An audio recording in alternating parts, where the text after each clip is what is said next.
Halo, selamat siang. Hari ini yang akan dipelajari yaitu kinetika kimia. Kalau sudah ada kata-kata kinetika berarti akan bersangkut paut dengan laju reaksi. Sehingga di bab 6 ini yang akan dipelajari yaitu teori tumbukan dari laju reaksi, teori keadaan transisi dari laju reaksi, hukum laju reaksi, faktor-faktor laju reaksi, mekanisme reaksi, dan enzim sebagai katalis. Kita beralih dulu ke subteori yang pertama, yaitu teori tumbukan dari laju reaksi. Di sini dikatakan jika laju reaksi berbanding lurus dengan frekuensi tumbukan yang disimbolkan dengan X, lalu berbanding lurus pula dengan fraksi molekul teraktifkan atau F, serta peluang untuk bertumbukan dengan simbolnya yaitu P. Sehingga di sini reaksi ketika ada senyawa A dan B itu dapat dikatakan sama dengan reaksi C ditambah D. Laju reaksi yaitu adalah kelipatan dari F, P, X sama dengan Fp, lalu di situ ada konsentrasi dari senyawa A dan juga B. Lalu di sini ada teori keadaan transisi dari laju reaksi. Di sini dapat dilihat ada diagram koordinat reaksi eksoterm dan molekul teraktifkan, di mana ada NO2 dalam bentuk gas dan juga CO dalam bentuk gas, NO dalam bentuk gas, lalu CO2 dalam bentuk gas. Koordinat reaksinya yaitu entalpi reaksi yang ada di tengah, reaktannya yaitu NO2 dalam bentuk gas dan CO dalam bentuk gas.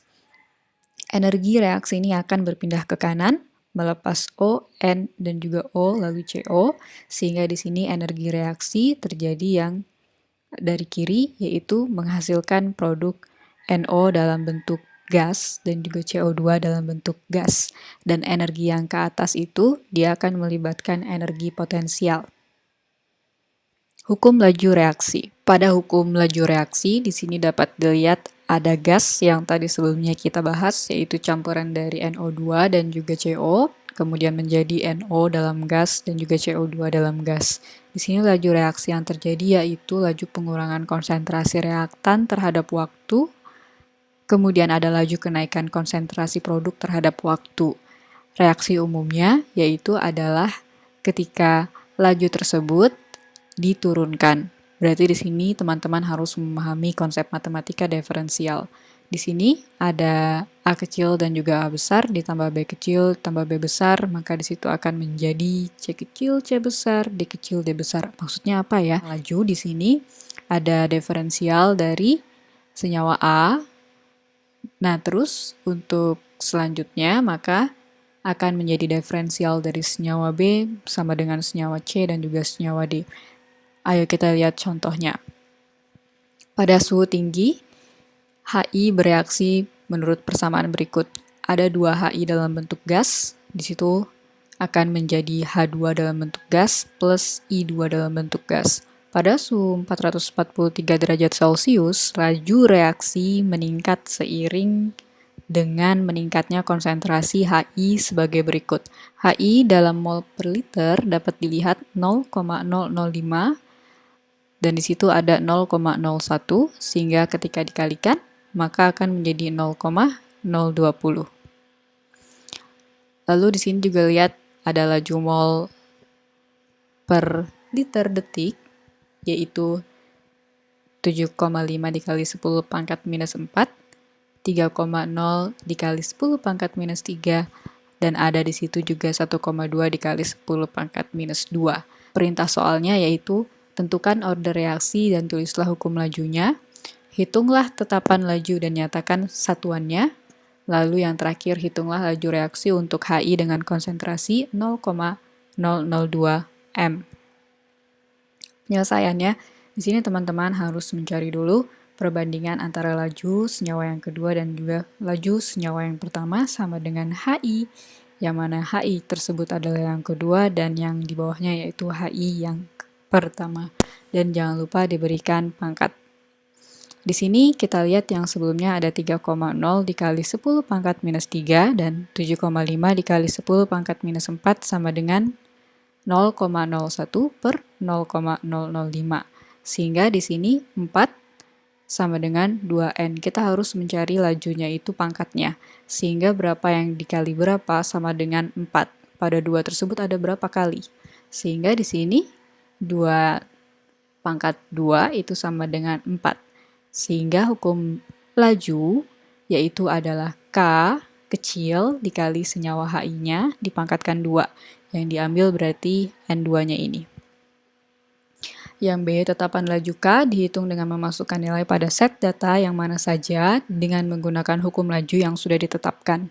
Misalnya, jika kita ambil set data pertama 7,5 dikali 10 pangkat min 4 mol liter pangkat min 1 S pangkat min 1 sama dengan K kecil dikali dengan 0,005 mol liter pangkat min 1 dan kita tadi kuadratkan karena sudah mengetahui bilangan pangkatnya yaitu pangkat 2, jadi K-nya dapat disimpulkan hasil perhitungannya yaitu sebagai 30 liter mol pangkat min 1 S pangkat min 1. S-nya itu adalah second. Lalu yang C, laju dapat dihitung untuk HI atau senyawa HI yaitu 0,002 M besar, sehingga lajunya di sini K dikali dengan senyawa HI kuadrat sama dengan 30 L mol pangkat minus 1 S pangkat minus 1 dikali dengan 0,002 mol L pangkat minus 1 kuadrat atau pangkat 2 sehingga dihasilkan 1,2 dikali 10 pangkat minus 4 mol liter minus 1 S pangkat min 1. Oke, kita berlanjut ke orde reaksi. Reaksi orde 0 ketika ada senyawa A maka akan menjadi sebuah produk. Jadi laju atau kinetika dari senyawa A pangkat N tersebut dinilai sebagai orde reaksi, yang mana tidak berkaitan langsung dengan koefisien A. A-nya A kecil ya, jadi A itu adalah koefisien dan A besar yaitu adalah senyawanya. Misal ada 2NO2. 2-nya itu yang di depan dari NO2 yaitu adalah koefisiennya. Sehingga di sini turunan dari senyawa A sama dengan kinetika senyawa A dipangkatkan 0. Laju sama dengan K, yaitu adalah orde 0. Pada grafik di sini kita dapat melihat A pada orde 0 dan juga hubungannya dengan waktu. Waktunya akan semakin panjang ketika berada pada orde 0. Dan bagaimana dengan tanpa orde 0? Kita lihat nanti. Laju yang berkaitan pada dua atau lebih unsur kimia yang berbeda. Bagaimana? Misalnya ada koefisien senyawa A ditambah koefisien senyawa B sama dengan produk. Laju disama dengan kan minus dari turunan 1 per A atau turunan dari senyawa A sama dengan minus dari turunan senyawa B sama dengan minus K dikali senyawa A dan juga senyawa B dengan memiliki pangkat yang berbeda. Sehingga reaksi orde pertama, kalau dapat dilihat dari contoh, ada N2O5 dalam bentuk gas, maka ke kanan itu setara dengan koefisien 2NO2 kali gas ditambah koefisiennya dari O2 yaitu adalah setengah dalam bentuk gas. Sehingga hukum lajunya yaitu adalah K dikali N2O5. Kok bisa mengikuti dari senyawa yang di sebelah kiri? Kita turunkan dengan diferensial minus diferensial dari N2O5 sama dengan kinetika dari senyawa N2O5.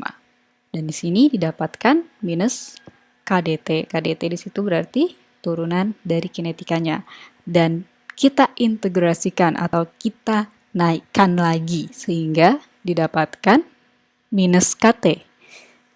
Lalu kalau minus KT berarti pangkatnya adalah T pangkat minus setengah. Sehingga didapatkan di sini 0,6931 per K sebagai waktu paruhnya. Kita di sini mencari T, ingat waktu. Berarti kalau untuk mencari T-nya harus disetengahkan. Karena kita melihat dari integral. Sehingga yang di sebelah kanan, teman-teman dapat melihat grafik yang dikatakan intercept dan juga slope. Berhubungan dengan integral dan juga waktu, yaitu berbanding terbalik.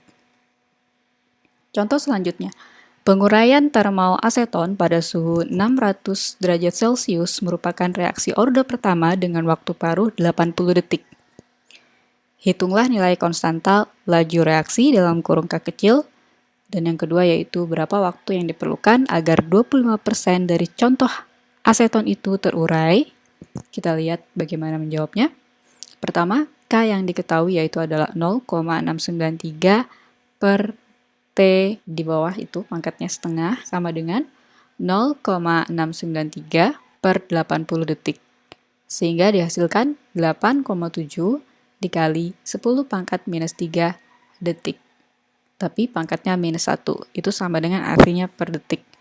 Lalu jika yang terurai 25%, maka yang tersisa 100% dikurangi 25% sama dengan 75%. Sehingga katanya yaitu adalah 2,303 log senyawa dari A 0 per senyawa dari A dengan memiliki waktu yang tertentu. Dan dihasilkan 8,7 dikali 10 pangkat minus 3T yang kita dapat dari atas tadi sama dengan 2,303 log 1 per 0,75. T yang didapatkan yaitu adalah 32 detik.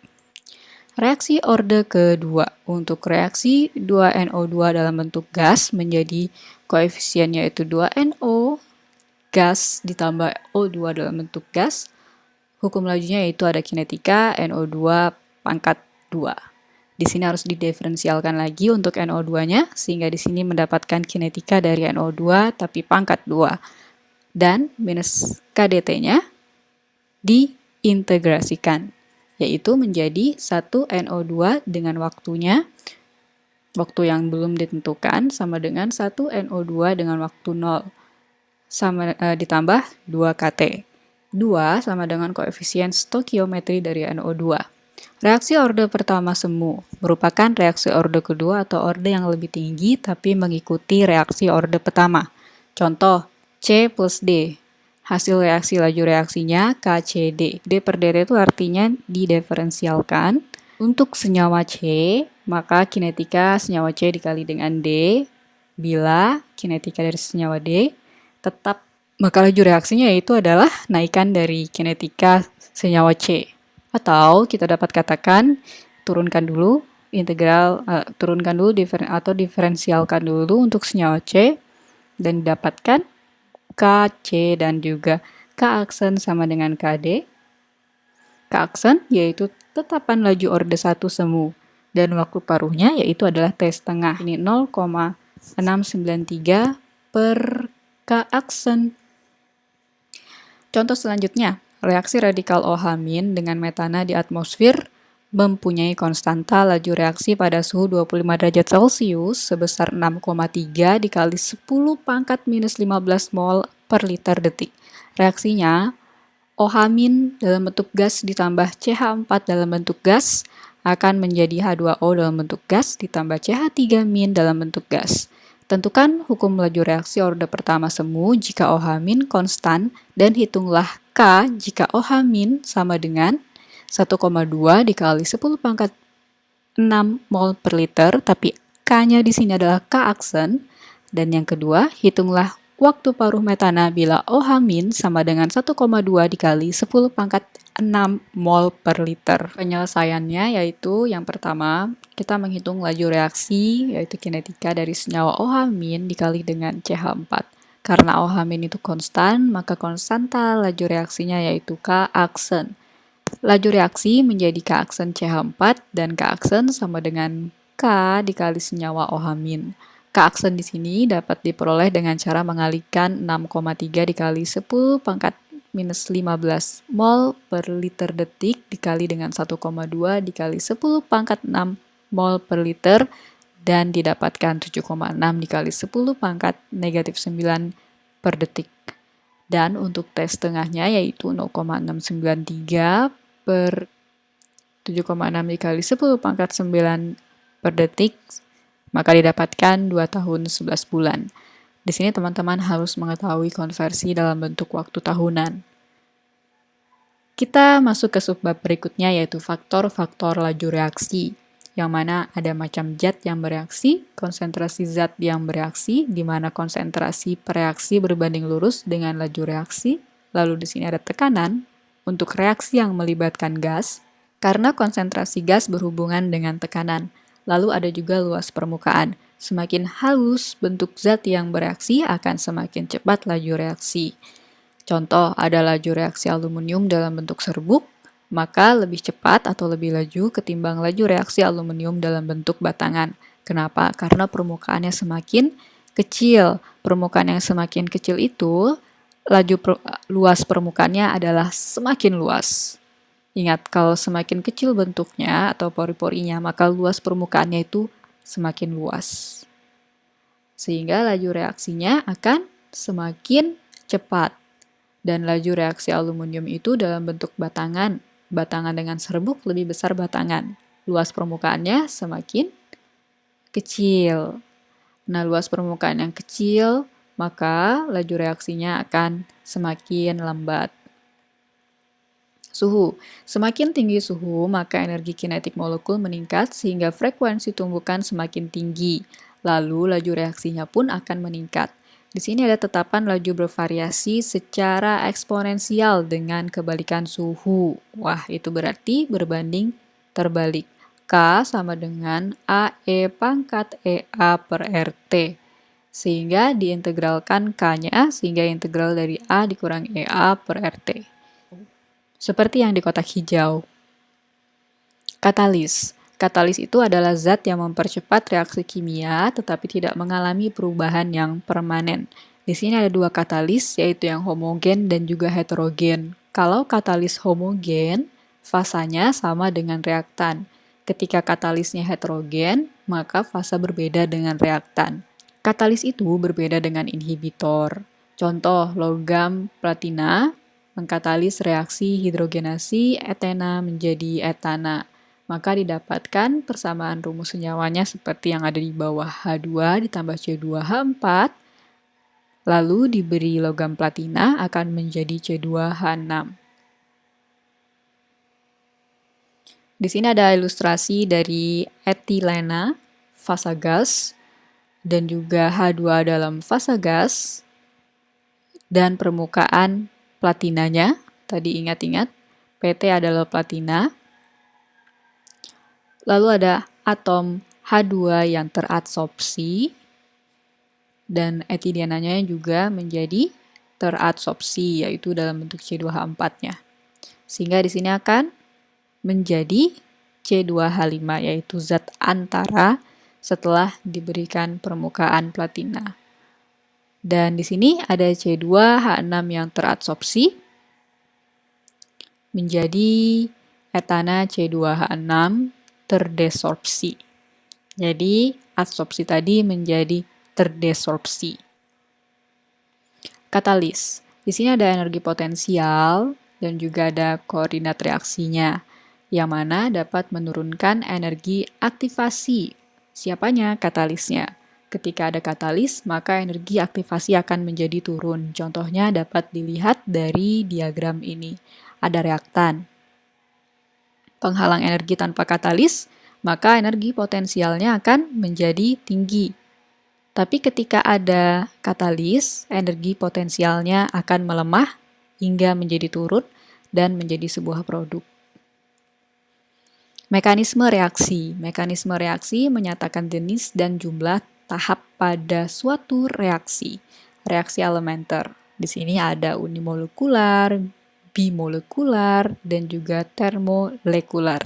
Unimolekular, contohnya adalah N2O5 menjadi NO2 ditambah NO3, dan lajunya yaitu adalah kinetika dari atau K kecil dikali senyawa N2O5.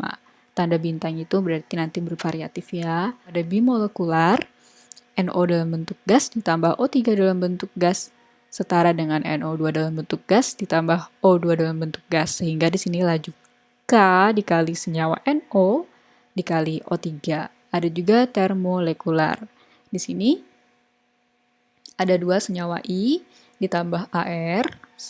Kita lihat penyetaraannya menjadi I2 ditambah AR, lajunya KI kuadrat dikali AR. Sehingga laju didapatkan KI kuadrat. Contoh 6.4. Carilah molekularitas pada reaksi satu tahap berikut. A, B, C, D contohnya. Di situ yang terakhir ada juga dalam bentukan isomersis dan juga trans. Penyelesaiannya, kalau dia bimolekular, berarti ada dua molekul, yaitu NO dan N2O5. Kalau termokular, berarti 3 molekul, yaitu 2 molekul NO dan 1 molekul Cl2. Termokular, ada yang 3 molekul, yaitu Cl, Cl, dan M, dan yang D yaitu unimolekular, yaitu 1 molekul. Dilihat ya dari strukturnya itu. Enzim sebagai katalis. Ingat, kalau ada katalis berarti nanti energi potensialnya akan menurun lalu akan menjadi sebuah produk. Sehingga enzim sebagai katalis dapat didefinisikan sebagai enzim yang merupakan protein globular yang mana berfungsi untuk mengkatalis reaksi biokimia secara spesifik. Mekanisme kerja enzimnya yaitu adalah enzim ditambah substrat. Lalu akan menghasilkan sebuah produk dengan cara mengeliminasi substrat tersebut. Sehingga nanti akan menjadi enzim minus substrat dan juga enzim minus produk, dan pada akhirnya produk yang baru akan terbentuk, yaitu enzim plus produk. Faktor-faktor yang mempengaruhi kerja enzim ada pH. Muatan enzim bergantung pada pH lingkungannya dan mempengaruhi keaktifan dari sisi aktif enzim. Suhu di sini, suhu dapat merusak struktur 3 dimensi dari enzim, yaitu protein, dan ada juga aktivator, yang mana aktivitas enzim dapat meningkat dengan adanya ion-ion anorganik. Contohnya ada ion Cl- pada enzim amilase dari air liur atau air ludah kita. Latihan soal, nah ini dikerjakan di rumah. Dicoba-coba ya sendiri.